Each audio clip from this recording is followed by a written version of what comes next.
في زمن لم تكن فيه كرة القدم مجرد لعبة، بل فن وسحر وإبداع.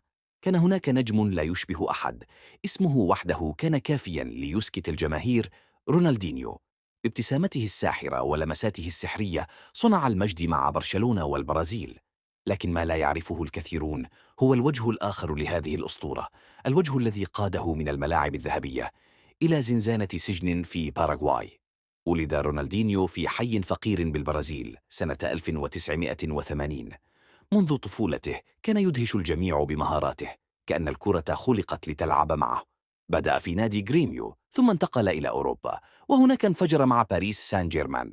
لكن المجد الحقيقي جاء مع برشلونة، حيث أصبح معشوق الكامب نو. حقق الكرة الذهبية، دوري الأبطال، الليغا، وكل شيء يمكن أن يحلم به لاعب. لقد أعاد البهجة للكرة وجعل حتى خصومه يصفقون له. لكن خلف تلك الابتسامة كانت حياة أخرى: سهرات، حفلات، قرارات غير مدروسة. رونالدينيو بدأ يفقد التركيز، وبدأت مسيرته بالتراجع. غادر برشلونة، لعب لميلان، ثم تنقل بين أندية صغيرة في البرازيل والمكسيك.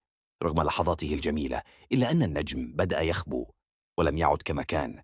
وفي عام 2020 حدث ما لم يتخيله أحد: الشرطة في باراغواي تعتقل رونالدينيو وشقيقه بتهمة دخول البلاد بجوازات سفر مزورة.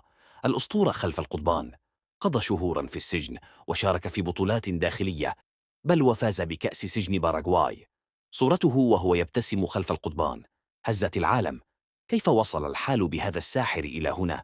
بعد دفع كفالة خرج رونالدينيو من السجن، لكنه اختفى عن الإعلام. الأسطورة التي أسعدت الملايين أصبحت عبرة حزينة في عالم كرة القدم. رونالدينيو سيبقى رمزا للإبداع، لكنه أيضا تذكير مؤلم بأن الموهبة وحدها لا تكفي. وراء كل نجم هناك إنسان يمكن أن يسقط مهما على شأنه. إذا أثرت فيك هذه القصة، فلا تنس الضغط على زر الإعجاب وشاركنا رأيك. هل كان يستحق رونالدينيو هذه النهاية؟ واشترك في قناتنا لمزيد من القصص الحقيقية والمثيرة عن نجوم كرة القدم، قصص لم تسمعها من قبل.